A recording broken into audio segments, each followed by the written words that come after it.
A couple of days ago, somebody at work asked me the difference between euthanasia and humane slaughter. And to be honest, I was not quite sure of the technical differences between these two terms.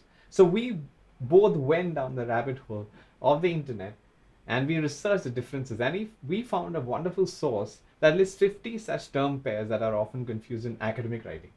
So I thought it might be a good idea to take some examples from there and discuss it in the Trinka podcast.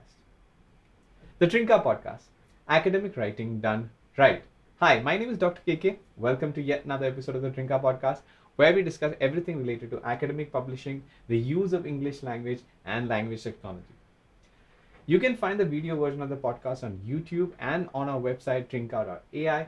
You can search for it on social media by searching for Trinka AI. And if you would like to correspond to us, leave us a message on social media or write to us at podcast@trinka.ai. Now let's discuss academic terminology. In this episode, I'd like to discuss why knowing the differences between related terms is important in the context of academic writing. Then I'll discuss a total of 6 term pairs, 3 common and 3 relatively uncommon. A disclaimer, I'm using these terms to not refer to the frequency of the use of the terms themselves, but to the frequency of conversations around the differences between the components of the pairs. Finally, I'll leave you with some parting thoughts and a list of sources for my research. Let's talk about why this is relevant in the world of academic writing. Academic writing hinges on precision and clarity while being concise, and the use of right terminology goes a long way in ensuring this. Hence, writers and editors must use critical thinking on terminological decisions, which will not only make the writing precise but also sharpen your thinking. Critical thinking, in the context of terminological decision making, involves awareness of similar terms, knowing their meanings, and understanding the etymological roots to consolidate your learnings. Let's discuss 3 common terminology pairs. Once again, these are term pairs whose differences you will see frequently discussed in academic circles. First up, race versus ethnicity. These are often confused terms. You should be able to find the differences mentioned in most style guides. Race is used to refer to classes defined by biological differences. An example is Caucasian or African American. Etymologically, race denotes a group with common features. It comes to English via French from the Italian word razza, which is of unknown ultimate origin. Ethnicity is a broader concept that subsumes the concept of race. It encompasses cultural variables as well. An example is German or Chinese American. The term ethnic is derived from Greek words ethos and ethnikos, which are eventually loaned into Latin as ethnicus. The inherited English language term for this concept is folk. On to sex and gender. The differences between these are not accepted universally, and the following is primarily based on the guidelines of the American Psychological Association Manual, which is otherwise referred to as the APA Manual. Sex refers more to biological differences. When you're referring to these differences, the recommendation is to use male and female.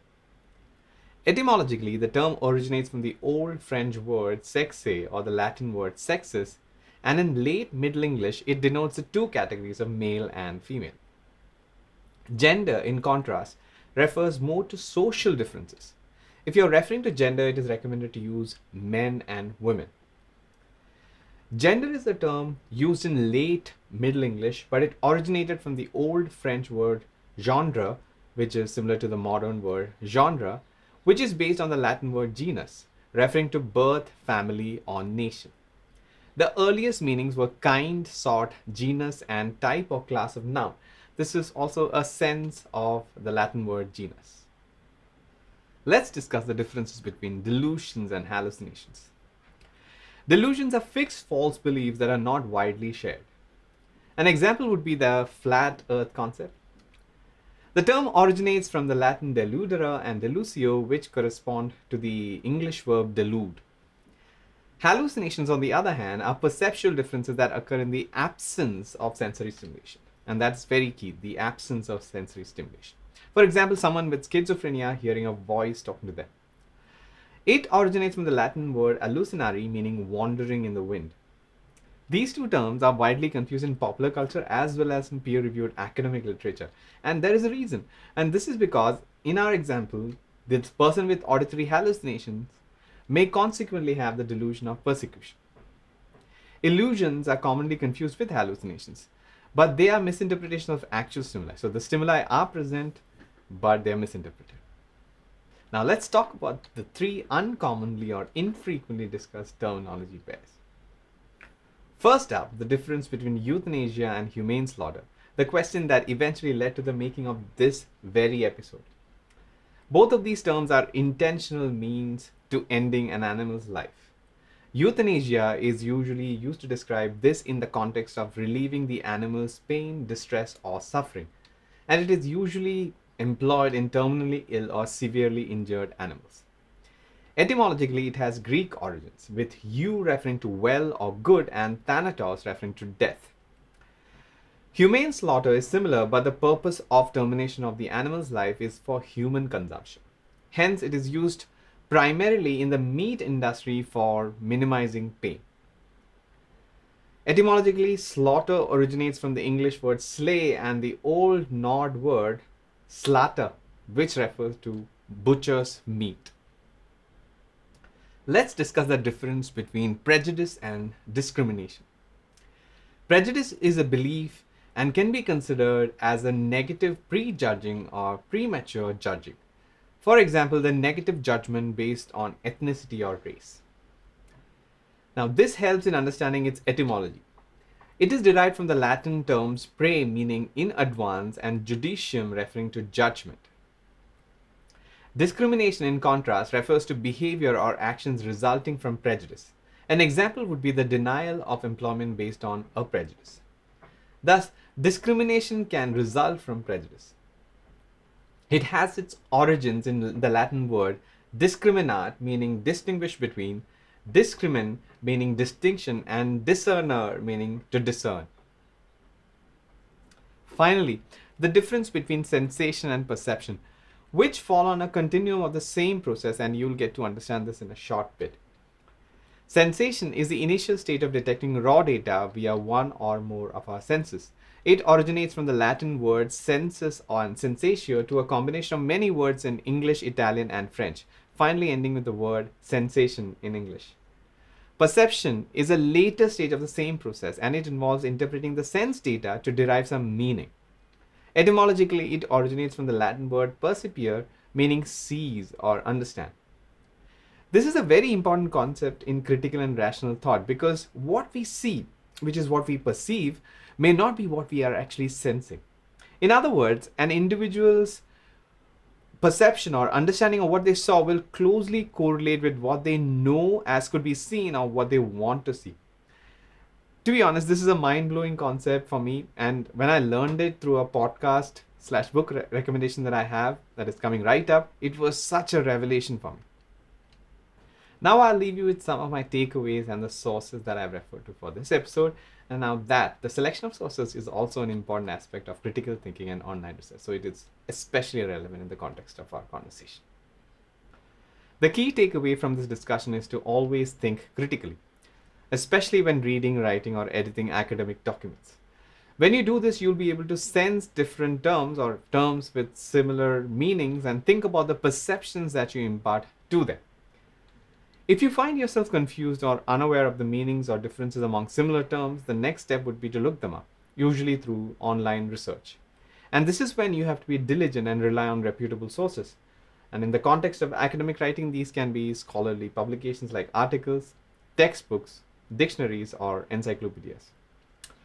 But as you notice in the list of sources below, I have cited Google and Wikipedia. Now, is that all right? Google might be the most popular search engine, but its quality has dropped over the last few years after the introduction of cards, summarizers, and promoted content. And Wikipedia is a user-generated, maintained platform, which means that it is also not very trustworthy or reliable. Yet, a search engine or Wikipedia might be the start of your research process and help you get a superficial understanding of the concepts. Eventually, however, you must find a trusted source, like the Frontiers research paper that I've used to draft the content for this episode, which is cited below as well. Finally, as promised, I have a podcast book recommendation. The Skeptic's Guide to the Universe, or SGU, is a podcast that I've been following for over a decade. It is one of the several skeptical podcasts that you can listen to, and it has helped me sharpen my critical thinking. I wholeheartedly recommend it. The podcast host is Dr. Stephen Novella, a practicing neurologist, and he has also written books which are there on the slide, and these also come heavily recommended by me. And that brings us to the end of this episode. I hope you learned something new in this episode of the Trinka podcast. The Trinka podcast deals with everything related to academic publishing and writing and technology, language technology, tools that you can use in your academic publishing and writing workflows, interviews with experts, tips on the use of English language as well as academic research, just like in this episode. Now, if you liked it, please share the episode with your friends and colleagues. If you're watching us on YouTube, subscribe to our channel and hit the bell notification icon so that you'll be notified when we release fresh content. If you're listening to us on podcasting platform, for example, Spotify, rate us 5 stars so that the algorithm will push us up and more discerning users will get to see this podcast in their recommendations. And if you have any thoughts or comments or episode suggestions, please leave us a note on social media. You can find us by searching for Trinka AI in all social media platforms, including Facebook, Twitter, Instagram, etc. or X, I would say. And we are also available on Weibo and WeChat. And if you like to write to us by email, email us at podcast@trinka.ai. And I promise to go through all the comments or notes or emails and respond to them as fast as possible.